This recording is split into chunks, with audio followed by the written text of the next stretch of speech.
اسلام کے اتہاس میں جب بھی انصاف، تقوی اور اللہ کے ڈر پر آدھارت نیترتو کی بات ہوتی ہے تو ایک نام پوری طاقت کے ساتھ سامنے آتا ہے۔ وہ نام ہے عمر ابن الخطاب رضی اللہ کا، ایک ایسے شخص جن کے بارے میں نبی کریم صلی اللہ علیہ وسلم نے فرمایا، اگر میرے بعد کوئی نبی ہوتا تو وہ عمر ہوتے۔ ان کے اسلام قبول کرنے سے پہلے مسلمان اپنے دین پر چھپ کر اور ساودھانی سے کیا کرتے تھے، لیکن جب عمر رضی اللہ نے اسلام قبول کیا تو مسلمانوں نے کھل کر اور پورے آتم وشواس کے ساتھ عبادت کرنا شروع کر دیا۔ لیکن آج ہم ان کے اسلام قبول کرنے کی کہانی پر دھیان نہیں دیں گے، بلکہ ہم ان کی خلافت کے دور کے ان طاقتور واقعات کو دیکھیں گے جن سے دنیا کو یہ پتہ چلا کہ اصل اسلامی انصاف کیسا ہوتا ہے۔ سن 13 ہجری میں جب ابو بکر الصدیق رضی اللہ کا انتقال ہوا تو مسلمانوں نے عمر ابن الخطاب رضی اللہ کو اگلا خلیفہ چنا۔ اس سمے اسلامی سلطنت تیزی سے پھیل رہی تھی۔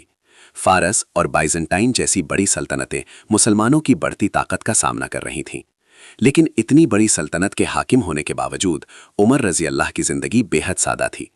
مستند روایتوں میں آتا ہے کہ عبداللہ ابن عباس رضی اللہ نے ایک بار دیکھا کہ عمر رضی اللہ کے کپڑوں پر کئی پیبند لگے ہوئے تھے۔ وہ دنیا کے سب سے طاقتور حکمرانوں میں سے ایک تھے، لیکن ان کی زندگی ایک عام مسلمان کی طرح تھی۔ ان کی حکومت کا ایک بہت مشہور واقعہ ہے رات کی گشت۔ مستند روایتوں میں آتا ہے کہ عمر رضی اللہ اکثر رات کے وقت مدینہ کی گلیوں میں گھومتے تھے تاکہ اپنے لوگوں کی حالت کو خود دیکھ سکیں۔ ایک رات مدینہ کے باہر انہوں نے ایک عورت کو دیکھا جو چولہے پر ایک ہانڈی رکھے بیٹھی تھی۔ اس کے بچے بھوک سے رو رہے تھے۔ عمر رضی اللہ نے اس سے پوچھا، تم کیا پکا رہی ہو؟ عورت نے جواب دیا، صرف پانی اور پتھر، تاکہ بچے سمجھیں کہ کھانا پک رہا ہے اور روتے روتے سو جائیں۔ پھر اس نے ایک ایسی بات کہی جس نے عمر رضی اللہ کو ہلا دیا۔ اس نے کہا، قیامت کے دن اللہ عمر سے پوچھے گا کہ میرے بچوں کی بھوک کا ذمہ دار کون تھا۔ یہ سن کر عمر رضی اللہ کا دل کانپ اٹھا۔ وہ ترنت بیت المال گئے اور آٹے کی بوری اور کھانے کا سامان اپنے کندھوں پر اٹھا لیا۔ ان کے ایک ساتھی نے کہا، مجھے اٹھانے دیجیے، لیکن عمر رضی اللہ نے جواب دیا، کیا قیامت کے دن بھی تم میرا بوجھ اٹھاؤ گے؟ پھر وہ خود وہ سامان لے کر اس عورت کے پاس گئے، اپنے ہاتھوں سے کھانا پکایا اور بھوکے بچوں کو کھلایا۔ یہ لمحہ اسلامی حکومت میں ذمہ داری اور انصاف کی سب سے بڑی مثالوں میں سے ایک بن گیا۔ ایک اور مشہور واقعہ اس سمے کا ہے جب مصر کے گورنر کے بیٹے نے ایک قبطی نوجوان کو مارا۔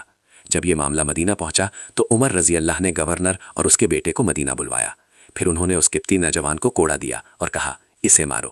پھر عمر رضی اللہ نے وہ ایتہاسک جملہ کہا جو آج بھی انصاف کی مثال مانا جاتا ہے، تم نے کب سے لوگوں کو غلام بنا لیا جبکہ ان کی ماں نے انہیں آزاد پیدا کیا تھا۔ یہی وہ انصاف تھا جس نے ان کی حکومت کو دنیا کی سب سے نیائے پورن حکومتوں میں سے ایک بنا دیا۔ لیکن عمر رضی اللہ کی سب سے بڑی خاصیت تھی اللہ کا گہرا ڈر۔ مستند روایتوں میں آتا ہے کہ وہ اکثر کہا کرتے تھے، اگر فرات ندی کے کنارے ایک کتا بھی بھوک سے مر گیا تو مجھے ڈر ہے کہ اللہ مجھ سے اس کے بارے میں پوچھے گا۔ یہی ذمہ داری کا احساس ان کی حکومت کی اصلی پہچان تھا۔ سن 23 ہجری میں فجر کی نماز کے دوران ایک فارسی غلام ابو لؤلؤ المجوسی نے ان پر حملہ کر دیا۔ کچھ دنوں بعد عمر رضی اللہ اپنے زخموں کی وجہ سے شہید ہو گئے، لیکن اپنی آخری سانسوں میں بھی ان کی سب سے بڑی چنتا مسلم امت کی ایکتا تھی۔ انہوں نے اگلے خلیفہ کے چناؤ کے لیے ایک شورا یعنی پرامرش پریشد طے کی۔ آج بھی صدیوں بعد جب انصاف کی بات ہوتی ہے، جب اسلامی نیترتو کا ذکر ہوتا ہے تو اتہاس کے پنوں سے ایک ہی نام چمکتا ہوا سامنے آتا ہے، عمر ابن الخطاب رضی اللہ، ایک ایسے حکمران جس کا دل اللہ کے در سے بھرا ہوا تھا اور جس کے انصاف نے دنیا کو نیائے کا اصلی مطلب